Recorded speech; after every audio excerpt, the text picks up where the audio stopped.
Hello student, कैसे हो आप सब। स्वागत है आपका आपके अपने यूट्यूब चैनल स्टडी विद आसु में। सो स्टूडेंट्स, इस वाली वीडियो में हम बात करने वाले हैं bottle neck effect and founder effect के बारे में भी बात करेंगे।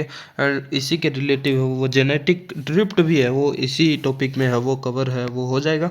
ओके, सो बोटल नेक इफेक्ट के बारे में अगर हम बात करें, सो बोटल नेक इफेक्ट है वो हमें याद रखना है in term of disaster. Okay, कुछ डिजास्टर आता है जैसे कि भूकंप या फिर ज्वालामुखी विस्फोटन, कुछ भी डिजास्टर हो सकता है, सुनामी वगैरह, जिसमें वो स्पीसीज का कुछ स्पीसीज का एक्सटिंक्शन होता है, और फिर जो बचती है, जो स्पीसीज उनमें सर्वाइव करती है, वो आगे जाके है वो न्यू वापस से कॉलोनी रीजनरेट करती है। सो वो इन शॉर्ट में मैं बता रहा हूँ कि वो बोटल नेक इफेक्ट होता है। ठीक है, सो बोटल नेक इफेक्ट ये नाम कैसे पड़ा, ठीक है, सो वो समझते हैं। सो जैसे कि ये एक बोतल है, ठीक है, ये इसकी बोतल की नेक है, और इस बोतल में हमें देखना है कि अलग अलग प्रकार की स्पीसीज है। ठीक है, जैसे कि ये एक प्रकार की स्पीसीज हो गई, दूसरी प्रकार की ये हो गई, ठीक है, एंड तीसरी प्रकार की ये हो गई। ओके, एंड थर्ड टाइप की ये हो गई, एंड और भी ऐसी प्रकार की है वो बहुत सारी स्पीसीज है वो। ठीक है, सो इस इतने प्रकार की स्पीसीज है। ठीक है, सडनली क्या हुआ, एक कोई डिजास्टर आया, कुछ भूकंप वगैरह, सुनामी वगैरह आई। ठीक है, सो अब ये सब है वो सरवाइव करने के लिए कुछ वो स्ट्रगल करेंगे उस डिजास्टर से सरवाइव करने के लिए। अब ये बोतल है वो, इसको हम, अब ये बोतल है वो, इसकी बोतल्स की नेक से है वो, ये स्पीसीज की ये जो कॉलोनी है, अब बाहर जितनी ज़्यादा है वो समय पे है वो बाहर है वो इसमें आ जाएगी।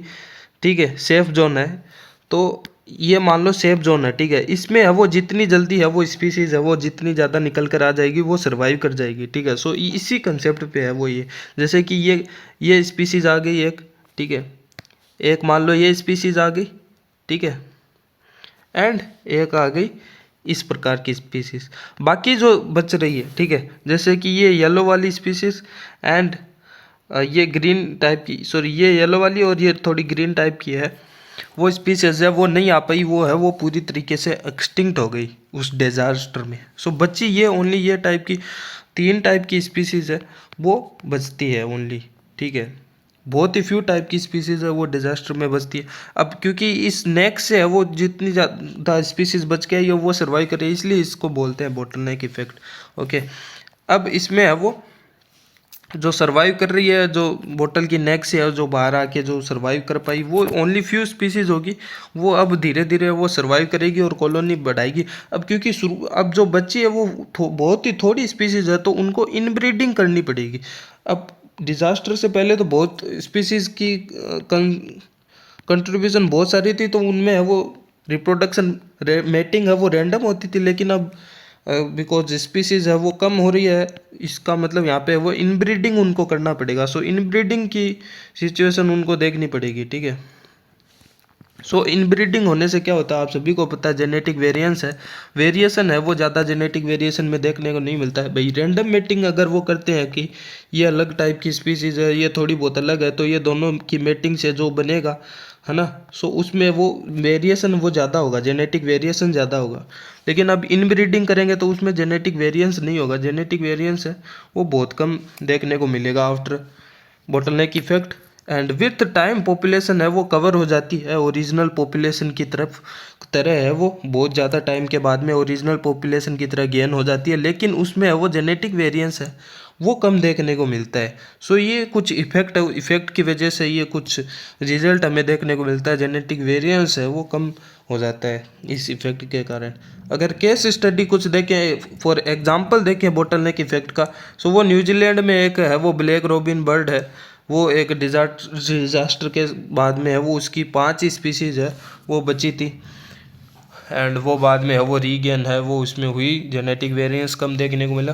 ठीक है, अब फाउंडर इफेक्ट की अगर बात करें, सो मैंने शुरू में ही बोला था कि bottleneck effect in term of disaster, okay, उसके टर्म में होगा, और फाउंडर इफेक्ट यानी माइग्रेशन के टर्म में हम देखेंगे फाउंडर इफेक्ट को। ठीक है, और याद रखने के लिए हम इसको याद रख सकते हैं कि फाउंडर जो होता है, जो फाउंडिंग करता है, नई नई चीज़ें की खोज करता है, वो अलग अलग जगह पर जाकर यानी माइग्रेशन होके वो करता है। इसको याद इस प्रकार से हम रख सकते हैं, ठीक है। बाकी इसमें होता क्या है, जैसे कि कोई भी एक सोर्स ऑफ ये पॉपुलेशन है, अपना बड़ा सारा सोर्स ऑफ पॉपुलेशन है, ठीक है। अब इसमें ये आप 3 टाइप की स्पीसीज देख रहे हो, ये एक टाइप की, ये दूसरे टाइप की, ये तीसरी टाइप की, ठीक है। सो इसमें होगा क्या, अब कुछ स्पीसीज है, स्मॉल नंबर ऑफ स्पीसीज इसमें से ही है वो, यहाँ पे है वो माइग्रेशन हमें करने को देख रही है, और ये अलग है वो जगह पर जाके है वो माइग्रेट हो जाती है, ठीक है।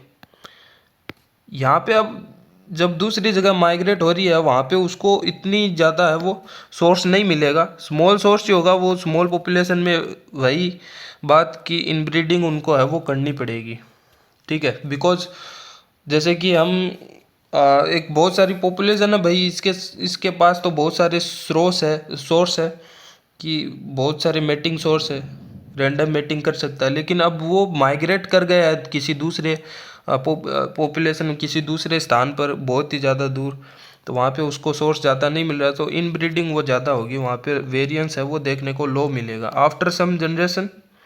जैसे कि वेरिएंस नहीं मिलेगा मतलब जैसे कि ये कुछ स्मॉल पॉपुलेशन है वो रिसेसिव वाली कंडीशन में है वो चले गए मान लो, तो अब और उनके साथ ही भी रिसेसिव है, अब आगे जो उनकी जो पॉपुलेशन होगी जो बढ़ेगी, जो बहुत सारी पॉपुलेशन रीगेन यहाँ पे इस वाली कंडीशन में होगी, तो वो रिसेसिव ही होगी, ठीक है। सो उनमें ज़्यादा वेरिएंस नहीं आएगा, कहने का मतलब ये है, ठीक है। सो वेरिएंस ज़्यादा नहीं आएगा आफ्टर सम जनरेशन, ये जो बनेगी जो कॉलोनी, उनमें देखो ज़्यादा वेरिएंस नहीं है, एक ही टाइप के कलर के है वो बनेंगे। अच्छा, इसमें एग्जांपल भी देखेंगे, आपको आराम से समझ में आ जाएगा एग्जांपल से।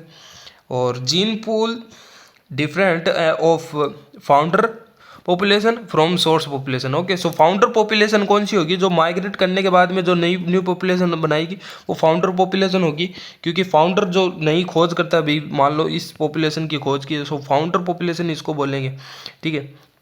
एंड ये होगा सोर्स पॉपुलेशन, सो उससे है वो जीन पूल उनका है वो डिफरेंस होगा भाई। जीन पूल यानी टोटल काइंड ऑफ जीनोम जो कलेक्शन था इसमें, और इसमें जो न्यू बना था, वो दोनों में डिफरेंस होगा जीन पूल में, ठीक है। एंड अब इसका एग्जांपल अगर देखें, सो एमिस पॉपुलेशन, एमिस एक ऐसा पॉपुलेशन था, एमिस एक ह्यूमन का ही पॉपुलेशन था, उसमें है वो पॉलीडेक्टाइली वाली ये जो पॉपुलेशन थी, ठीक है। पॉलीडेक्टाइली मीन्स जैसे नॉर्मल के अपने अंदर है वो 5 अंगुलियाँ होती है, लेकिन उनमें पॉलीडेक्टाइलिस एमिस पॉपुलेशन में है वो 6 अंगुलियाँ टाइप में है वो, देख सकते हैं 6-8 टाइप में, ठीक है। सो वो रिसेसिव कंडीशन के कारण ये है वो चीज़ें है वो होती हैं उनमें एमिस कंडीशन में। अब सो ये 500 जो लोग हैं, जो एमिस वाले लोग, इस वाली कंडीशन वाले एमिस पॉपुलेशन बोलते हैं, ये 500 लोग हैं वो 1717 से 1750 में ऑलमोस्ट है वो United state America, north America में है वो माइग्रेट है वो कर गए थे, माइग्रेट उन्होंने किया नॉर्थ अमेरिका में, नॉर्थ अमेरिका में है वो चले गए 500 लग ऑलमोस्ट, ठीक है। एंड वो पेंसिल्वेनिया से है वो, और इंडियन फ्रेंच वॉर के ड्यूरिंग है वो लैंड इश्यू के कारण है वो उन्होंने माइग्रेशन है वो किया। सो 500 एमिस टोटल पॉपुलेशन है वो नॉर्थ अमेरिका है वो चली गई, और नॉर्थ अमेरिका अब क्योंकि ये रिसेसिव कंडीशन थी, ये रिसेसिव कंडीशन के कारण ये फिनोमेना हो रहा था, और 500 पॉपुलेशन वहाँ पे जाने के बाद में उनको उनका ये बिलीव भी था कि है वो उनका जो रिप्रोडक्शन वो इनब्रीडिंग ही है वो करते थे अपनी पॉपुलेशन के अंदर ही, इन्हीं 500 लोगों के अंदर ही है वो आपसी में है वो इनब्रीडिंग करके वो नेक्स्ट प्रोजेनी उन्होंने बनाई, और नॉर्थ अमेरिका के लोगों के साथ उन्होंने है वो मेटिंग नहीं की, ठीक है। सो इसके कारण क्या होगा, यही जो रिसेसिव कंडीशन आगे बढ़ती गई, और ये एमिस पॉपुलेशन है वो इसी के साथ, इसी फिनोमेना के साथ ही, फिर इसी मॉर्फोलॉजी के साथ है वो वहाँ पे नॉर्थ अमेरिका में है वो बहुत ज़्यादा फिर ये पॉपुलेशन बढ़ गई, जेनेटिक वेरिएंस उनमें देखने को नहीं मिला, ठीक है। तो इसी को बोलते हैं फाउंडर इफेक्ट। सो ये बहुत ही अच्छा मज़ेदार एग्जांपल था। एंड नेक्स्ट हम हंटिंगटन डिजीज़ को भी देख सकते हैं, वो भी, और सिकल सेल एनीमिया, ये भी रिसेसिव कंडीशन के कारण ही होती है। ओके, एंड इसमें जो मलेरिया वो इफेक्ट नहीं कर सकता है। ओके, आरबीसी में जो जो उस मलेरिया के वायरस को, प्लाज्मोडियम वायरस को एक स्पेसिफिक सेप, नॉर्मल सेप की आरबीसी में ही जो इन्फेक्ट कर सकता है वो, लेकिन जो सिकल सेल एनीमिया के रोगी में जो आरबीसी की सेप ये सिकल सेप हो जाती है, इसके कारण जो प्लाज्मोडियम जो बैग वो प्लाज्मोडियम है वो इसके अंदर इन्फेक्ट है वो नहीं कर पाता है। सो वहाँ पे है वो सिकल सेल एनीमिया के लोग है वो इससे है वो इन्फेक्शन नहीं है हो पाते हैं। सो जहाँ पे मलेरिया के जो पेशेंट की जो ग्रुप कॉलोनी थी वहाँ पे है वो ये सिकल सेल एनीमिया के लोग हैं वो बहुत ज़्यादा है वो ग्रो कर गए कम जेनेटिक वेरिएंस में, लेकिन उनके साथ है वो जैसे कि स्मॉल सिकल सेल एनीमिया बना रहा था। सो बहुत सारी पॉपुलेशन थी, लेकिन उनमें से एक दो है वो हेट्रोजाइगस भी है वो सरवाइव कर पाए, जो कि बाद में मलेरिया के चांस कम होने के बाद में है वो नॉर्मल जो कंडीशन है कैपिटल ए नॉर्मल आरबीसी की जो कंडीशन है वो बाद में है वो उसमें रीगेन करने में हेल्पफुल हुई। ठीक है, सो ये कुछ एग्जांपल है।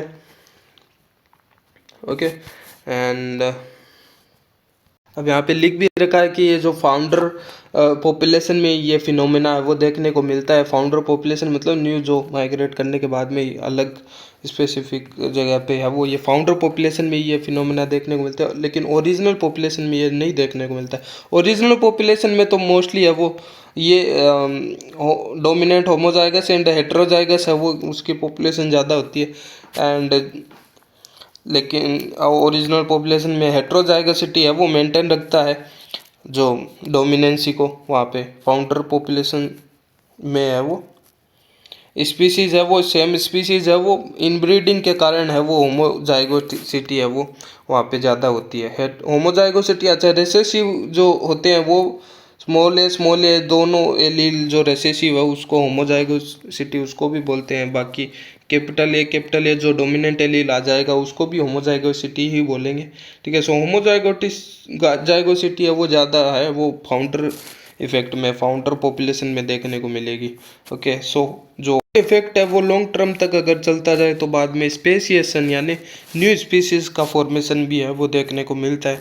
बाद में वो जो पुरानी जो पॉपुलेशन थी उसके साथ जो नई बनी है स्पीसीज वो इनब्रीडिंग मेटिंग करने में भी है वो कैपेबल नहीं रहती है।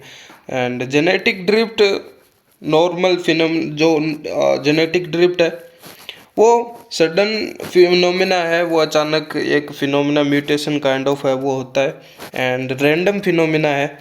एंड स्मॉल पॉपुलेशन में यह देखा जाता है जेनेटिक ड्रिफ्ट स्मॉल पॉपुलेशन में देखा जाता है, बिकॉज ये लार्ज पॉपुलेशन में भी हो सकता है, लेकिन देखो जितना ऐसी इतनी बड़ी पॉपुलेशन है मान लो और यहाँ पे है वो कोई जेनेटिक ड्रिफ्ट हो गया, ठीक है यहाँ पे हो गया, सो वो इतनी बड़ी पॉपुलेशन में पता नहीं चलेगा और फर्क भी नहीं पड़ेगा कोई एक दो पॉपुलेशन में हो गया तो।